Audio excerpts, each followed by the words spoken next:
Joining me now is immigration lawyer Darren Penner, and we've sort of gone through the nuts and bolts of this, but essentially, what does this change? Well, it changes quite a bit depending on who you are. Some people who qualify for a federal program are going to find it quite a good change, especially if they have a guaranteed job offer. They could get picked for permanent residence quickly.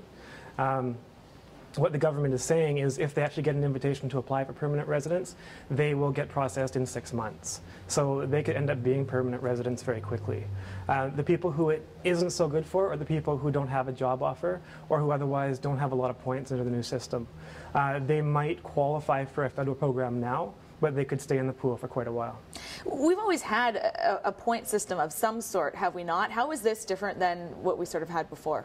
The point system we had before was for the federal skilled worker class. So that was one component of one program. Now the point system is going to apply to everybody through all the federal programs. So a program, for example, like the Canada Experience class. The requirements for that program are that you have 12 months of full-time high-skilled work experience in Canada.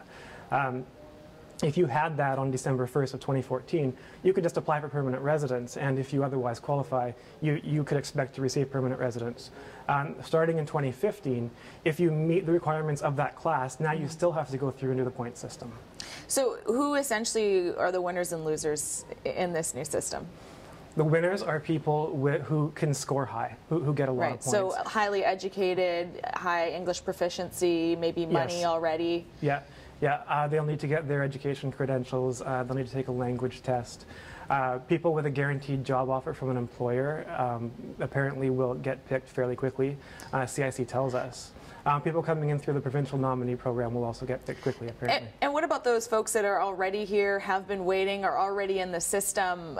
They seem to be possibly the losers in this.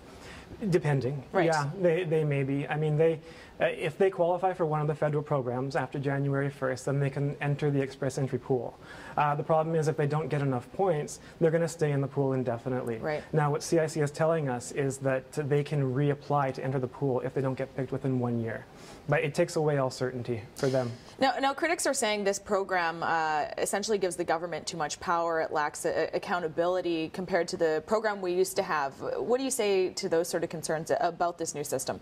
Well, you know, there are still a lot of questions out there. There are a lot of things we don't know. If I have a client coming in today, once the new documents are up, we can go through the system, and I can tell that client how many points they have. The client can enter the pool. I can't tell the client what chance of success they have to actually get invited to apply for permanent residence. What CIC is telling us is that as time goes on, they'll make draws and they'll tell us the minimum points that were picked. So eventually we will be able to get an idea. Better sense. For now it's very hard. All right, thank you. You're welcome.